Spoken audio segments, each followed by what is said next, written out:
Hello everyone, आप सभी का स्वागत है यूपीएससी उत्कर्ष में। और आज का जो सेशन है हम डिस्कस करने वाले हैं महाकुंभ के बारे में। 2025 का ये साल, इस साल प्रयागराज में 13 जनवरी से लेकर और 26 फरवरी के बीच में होगा 45 दिनों का महाकुंभ। तो आइए जानेंगे इस सेशन में महाकुंभ के बारे में, उसकी बारीकियों के बारे में और आपके एग्जामिनेशन में कौन कौन से पार्ट इंपॉर्टेंट हैं उनको भी हम हाईलाइट करेंगे। तो सबसे पहले हम जानेंगे कि इस साल का जो महाकुंभ है ये कहां पे सेलिब्रेट होगा। तो ये प्रयागराज में होगा। आप जानते हैं कि ये माना जाता है कि गंगा, यमुना और साथ ही साथ सरस्वती का संगम होता है और इस कारण से प्रयागराज यानी जो पुराना इलाहाबाद था उसको हम संगम के नाम से भी जानते हैं। ये महाकुंभ जो है ये 45 डेज का होगा और ये कब से स्टार्ट होगा तो ये 13 जनवरी से स्टार्ट होगा। आप जानते हैं कि मकर संक्रांति का भी जो त्योहार है वो हम 13-14 जनवरी के रूप में मनाते हैं। बिहार उत्तर प्रदेश के क्षेत्र में इस दिन दही चूड़ा और खिचड़ी खाया जाता है, कहीं जगह पतंग भी उड़ाए जाते हैं। तो आप ये 13 जनवरी से लेकर आप देखिएगा कि जो फरवरी का 26 फरवरी है यानी कि 26 ऑफ फरवरी है, इस दिन तक ये महाकुंभ का त्योहार सेलिब्रेट किया जाएगा भारतवर्ष में। और इस बार ये प्रयागराज में सेलिब्रेट किया जा रहा है। हमारे प्रधानमंत्री मोदी जी इसको के लीडरशिप में ही उत्तर प्रदेश गवर्नमेंट जो है वो इसको सेलिब्रेट कर रही है और ये काफी ग्रैंड और साथ ही साथ सुरक्षित यानी कि सेफ तरीके से मनाया जाएगा। तो यहाँ पर हम 3 शब्द इसके लिए यूज कर सकते हैं। एक है ग्रैंड, कि काफी भव्य रूप से इसको मनाया जाएगा, सेफ यानी सुरक्षित रूप से इसको मनाया जाएगा और साथ ही साथ स्पिरिचुअली इसको सेलिब्रेट किया जाएगा।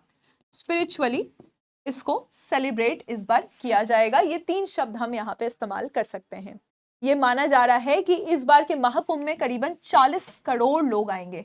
40 करोड़ डिवोटीज यहाँ पर आएंगे और वर्ल्ड का ये सबसे ज्यादा बड़ा और साथ ही साथ पीसफुल गैदरिंग माना जाएगा।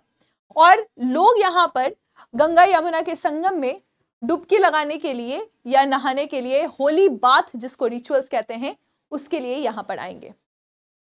महाकुंभ के बारे में कहा जाता है कि ये जो है 4 टाइम्स जो 12 साल में यानी हर 3 साल पर, ठीक है, एवरी 3 इयर्स 4 अलग अलग जगह में इसको सेलिब्रेट किया जाता है। तो आप देखिएगा जैसे कि एक बार सेलिब्रेट हुआ, फिर 3 साल रुककर, फिर दूसरी बार सेलिब्रेट हुआ, फिर 3 साल रुककर, फिर तीसरी बार सेलिब्रेट हुआ, फिर 3 साल रुककर चौथी बार, यानी कि 12 साल में, ठीक है, 12 इयर्स में इसको टोटल 4 बार 3-3 साल के गैप पर सेलिब्रेट किया जाता है। ये हम जान रहे हैं महाकुंभ के बारे में। अब बात आती है कि इसे कहां कहां सेलिब्रेट किया जाता है। तो सबसे पहले हम देखेंगे कि हरिद्वार में महाकुंभ के त्योहार को सेलिब्रेट किया जाता है। और हरिद्वार कहां है? उत्तराखंड में है। गंगा नदी के तट पर महाकुंभ को सेलिब्रेट किया जाता है। सेकंड में हम देख रहे हैं उज्जैन कहां है? तो उज्जैन जो है ये मध्य प्रदेश में है और यहाँ पे नदी जो है वो है शिप्रा नदी के तट पर उज्जैन में महाकुंभ को सेलिब्रेट किया जाता है। नासिक में भी महाकुंभ सेलिब्रेट होता है और नासिक में ये गोदावरी जो नदी है इसके तट पर सेलिब्रेट किया जाता है। जब हम प्रयागराज की बात करते हैं तो प्रयागराज में सिर्फ एक नदी नहीं है। आप जानते हैं कि प्रयाग का मतलब ही होता है नदियों का संगम। तो यहाँ पर गंगा और यमुना दोनों ही नदी के संगम पर इसको, यमुना और गंगा के नदी के संगम पर इसको सेलिब्रेट किया जाता है। एक पुराना मान्यता है कि सरस्वती नदी का भी संगम यहीं पर हुआ था। तो हर 3 साल पे 12 साल का ये साइकिल होता है। बृहस्पति ग्रह को माना जाता है यानी कि जुपिटर के रिवॉल्यूशन के आधार पर यह महाकुंभ का त्योहार मनाया जाता है। पुरानी मान्यता यह है कि जो समुद्र मंथन है यानी कि जब कॉस्मिक ओकेजन का टाइम आया था, ओशन का टाइम आया था, तो उसी समय में एक पॉट मिला था जिसमें समुद्र मंथन में अमृत मिला था, राइट। और ये इसकी पुरानी मान्यता है और उसी के मतलब उपलक्ष्य में हम इसको सेलिब्रेट करते हैं। ऋग्वेद में भी अगर आप महाकुंभ के बारे में देख रहे हैं तो ऋग्वेद के समय से ही महाकुंभ के बारे में मेंशन किया जाता है। और जो अलाइनमेंट है यानी कि सन का, मून का और जुपिटर का, इनके जो स्पेसिफिक पोजीशंस हैं उसके लिए इसको सेलिब्रेट किया जाता है। महाकुंभ को यूनेस्को वर्ल्ड हेरिटेज में भी डाला गया है। इंटैंजिबल है यानी कि इसको छुआ नहीं जा सकता है। कल्चरल हेरिटेज की संज्ञान भी इसको दी गई है। क्या आप मुझे कमेंट सेक्शन में बता सकते हैं कि महाकुंभ को किस साल यूनेस्को वर्ल्ड हेरिटेज में डाला गया था? ये आप मुझे कमेंट सेक्शन में बताइएगा।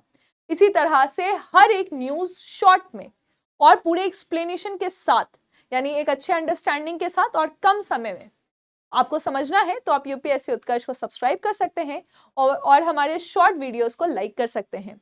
यूपीएससी की तैयारी के लिए आप यूपीएससी उत्कर्ष के संघर्ष बैच के साथ भी जुड़ सकते हैं, जहां पर आपको 360 डिग्री अप्रोच के साथ से सारे सब्जेक्ट्स आपके कवर कर दिए जाएंगे। ये बैच है यूपीएससी संघर्ष का और यहाँ पे आपको सारे टीचर्स के बारे में भी बताया जाएगा। साथ ही साथ आप देखिएगा ये प्लानर आपको बताया जा रहा है। यूपीएससी 2025 के प्रीलिम्स को निकालने के लिए आपको सिर्फ 5,000 रुपए का इन्वेस्टमेंट करना है। हिंदी और इंग्लिश दोनों ही लैंग्वेज में आपका ये पूरा प्रीलिम्स का सिलेबस इस बैच में कंप्लीट करा दिया जाएगा। Thank you.